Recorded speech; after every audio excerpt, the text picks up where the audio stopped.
तो बच्चों, let's see this question. Carbon is in the lowest oxidation state in option A CO2, option B CF4, option C CCl4 and option D CH4. तो इस question में हमें पूछा गया है कि कार्बन दिए गए कंपाउंड्स में से कौन से कंपाउंड में कार्बन की लोएस्ट ऑक्सीडेशन स्टेट है. तो इस क्वेश्चन के लिए हमारा की कंसेप्ट होगा, की concept that is oxidation state. अब ऑक्सीडेशन स्टेट जनरली क्या होती है कि ये एक कंसेप्ट है जो किसी एटम के चार्ज को रिप्रेजेंट करती है जब वो एक कंपाउंड या फिर आयंस में होती है. तो ये नंबर हमें बताता है कि किसी एटम्स में ने कितने इलेक्ट्रॉन्स गेन किए हैं या फिर कितने इलेक्ट्रॉन एक्सेप्ट किए हैं. तो जनरली किसी भी कंपाउंड्स को ऑक्सीडेशन स्टेट डिफाइन करने के लिए कुछ बेसिक रूल्स होते हैं. तो उनमें से फर्स्ट है that is oxidation state for free elements. Free elements मतलब लाइक O2 N2 H2 के लिए ऑक्सीडेशन स्टेट क्या होगी, ज़ीरो होगी.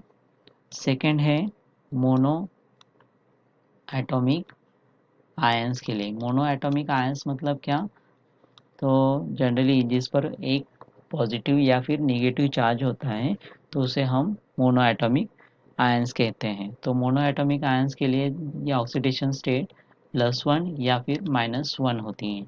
फॉर एग्जांपल Na+ के लिए ये +1 होगी एंड Cl- के लिए -1 होगी. तीसरा बेसिक रूल है दैट इज ऑक्सीजन के लिए. तो ऑक्सीजन के लिए ऑक्सीडेशन स्टेट दैट इज -2 होती है एक्सेप्ट H2O2. ओके. हाइड्रोजन के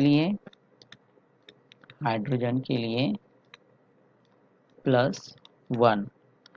अल्कली मेटल्स के लिए मतलब ग्रुप फर्स्ट के जितने भी एलिमेंट्स हैं तो उनके लिए ये ऑक्सीडेशन स्टेट +1 होती है. एंड अल्कलाइन अर्थ मेटल्स के लिए मतलब ग्रुप 2 के लिए ये +2 होती है. मतलब सम ऑफ ऑक्सीडेशन स्टेट किसी भी न्यूट्रल कंपाउंड में सब एटम के ऑक्सीडेशन स्टेट का सम 0 होता है.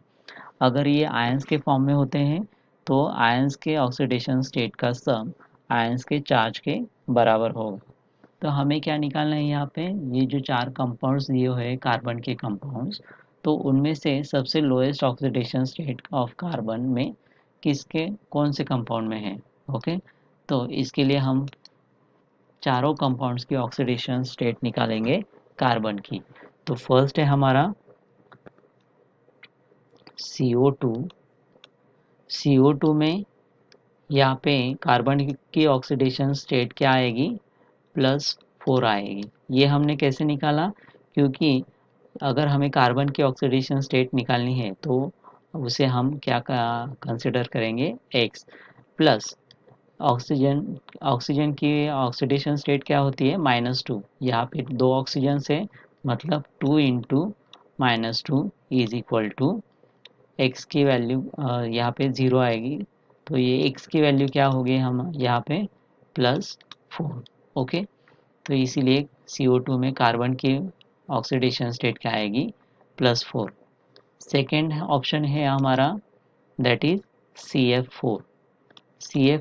CF4 मॉलिक्यूल्स में ऑक्सीडेशन स्टेट होगी दैट इज कार्बन की X. देन फ्लोरीन की ऑक्सीडेशन स्टेट हम क्या कहते हैं, -1. तो यहाँ पे 4 फ्लोरीन से तो 4 इंटू -1 इज इक्वल टू 0. तो एक्स की वैल्यू क्या होगी यहाँ पर भी +4. तो यहाँ पर CF4 में कार्बन की ऑक्सीडेशन स्टेट क्या आएगी, +4. देन थर्ड मॉलिक्यूल हमें दिया है दैट इज CCl4. तो CCl4 में कार्बन की अगर हम एक्स कंसिडर करेंगे तो Cl की क्या होती है जनरली, -1. तो 4 into -1 is equal to overall charge का है इस पे 0. तो x की वैल्यू अगेन क्या हो गई, +4. तो CCl4 में भी +4 आएगी. एंड अब लास्ट में हमें दिया हुआ है दैट इज CH4. 4। तो CH4 में अगर हम कार्बन की कंसिडर करेंगे X, तो हाइड्रोजन की क्या होती हैं +1। तो 4 इंटू +1 इज इक्वल टू 0। तो X की वैल्यू यहाँ पे क्या आ जाएगी -4। ओके, तो यहाँ पे -4 ऑक्सीडेशन स्टेट होगी कार्बन की। तो इन चारों कंपाउंड्स में अगर हम कंपैरिजन करें तो +4 CO2 CF4 में +4 एंड CCl4 में +4। तो ऑप्शंस में अगर हम देखें तो इन तीनों कंपाउंड्स में +4 है, लेकिन यहाँ पे -4 ऑक्सीडेशन स्टेट है। तो ये क्या हुई हमारी सबसे लोएस्ट ऑक्सीडेशन स्टेट हुई। ओके, तो हमारा ऑप्शन डी क्या हुआ करेक्ट हुआ। Our final answer is option D. I hope you understand it well. Best of luck.